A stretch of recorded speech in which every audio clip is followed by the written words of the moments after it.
बिस्मिल्लाहिर्रहमानिर्रहीम। अस्सलाम वालेकुम अज़ीज़ तलबा। ऑडिटिंग के मज़मून के साथ आप लोगों की खिदमत में हाज़िर हूँ। आज का हमारा टॉपिक है काइंड्स ऑफ ऑडिट। इसके अंदर जो मेजर हेडिंग्स हैं वो हैं authority basis, scope basis, purpose basis, time basis और अदर्स। आइए वन बाय वन इनको डिस्कस करते हैं। अथॉरिटी बेसिस के अंदर सबसे पहले आ जाता है स्टैट्यूटरी। जो भी इंडिपेंडेंट पर्सन होता है उसके लिए ज़रूरी है कि वो चार्टर्ड अकाउंटेंट से ऑडिट करवाए। ये कंपनीज ऑर्डिनेंस 1984 के तहत सारे काम किए जाते हैं।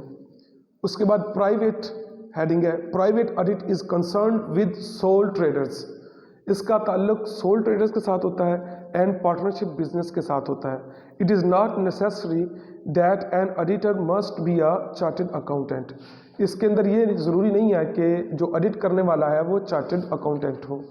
उसके बाद है internal audit. Internal audit is a essential in large scale companies. Large scale companies होती हैं उनके अंदर ये ज़रूरी होता है। It is a review of operations and records undertaken within a business by specially assigned staff. उसके बाद आ जाता है government audit is concerned with municipal committees. Municipal committees के साथ इसका ताल्लुक होता है, गवर्नमेंट डिपार्टमेंट के साथ होता है और जितनी भी ऑर्गेनाइजेशंस होती हैं उनके साथ इसका ताल्लुक होता है। उसके बाद दूसरी हेडिंग आ जाती है मेन स्कोप बेसिस। इसके अंदर पहली हेडिंग है complete audit relates to checking of all accounting books and records of one accounting year. एक अकाउंटिंग ईयर के अंदर तमाम अकाउंटिंग रिकॉर्ड्स को चेक किया जाता है। उसके बाद partial audit is concern with part of accounting books and records और पार्ट ऑफ द ईयर्स। यानी कि कोई साल का एक हिस्सा ले लिया जाता है, उस एक हिस्से के अंदर जो है वो ऑडिट किया जाता है। उसके बाद आ जाता है पर्पस बेसिस।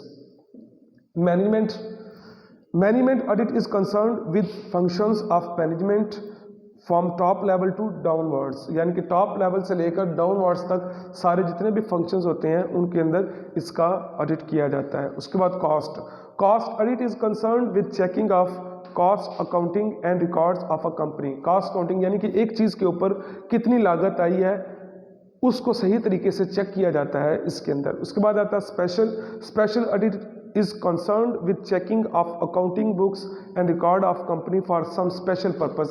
किसी खास मकसद के लिए जब ऑडिट किया जाता है तो उसको हम बोलते हैं स्पेशल ऑडिट। उसके बाद आता है time basis. interim audit relates to the part of accounting period for some special purpose। there is complete checking of accounts relating to a particular period. किसी खास वक्त के लिए जब ऑडिट किया जाता है तो उसको इंटरम बोलते हैं। Continuous audit is a conducted through out the year continuously और विद सम इंटरवल्स। कुछ इंटरवल्स के साथ, कुछ फासलों के साथ, या मतलब शुरू से लेकर आपने 2 महीने का किया, फिर उसके बाद अगले 2 महीनों का किया, फिर अगले 2 महीनों का किया, या आपने 4 माह का किया, फिर 4 माह का, फिर 4 माह का, फिर 4 माह का, या फिर आपने 6 माह का किया, फिर 6 माह का किया। तो इस तरीके से ये कंटिन्यूस होता रहता है। Final audit is started and completed in one continuous session. एक बकायदा तौर पे सेशन रखा जाता है, उस सेशन के अंदर जो किया जाता है ऑडिट उसको फाइनल ऑडिट कहते हैं। अदर्स के अंदर ओकेजनल, किसी भी खास मौके के ऊपर जो ऑडिट किया जाता है उसको ओकेजनल बोलते हैं। Social audit is conducted to protect the rights of society के राइट्स को प्रोटेक्ट करने के लिए जो ऑडिट किया जाता है उसको सोशल ऑडिट कहते हैं। उसके बाद procedural audit is an examination and review of the internal procedures and records of an organisation. उसके बाद आ जाता है balance sheet audit is concerned with checking from balance sheet items and going back to the books of prime entry and relevant documentary evidence. यानी कि जितनी भी balance sheet के अंदर आपकी आइटम्स होती हैं उन तमाम का ऑडिट किया जाता है। बैलेंस शीट के अंदर आपके एसेट्स होते हैं, आपकी लाइबिलिटीज़ होती हैं, उन तमाम का 1 बाय 1 जो है वो ऑडिट किया जाता है। System audit is concerned with examination of system being used in business.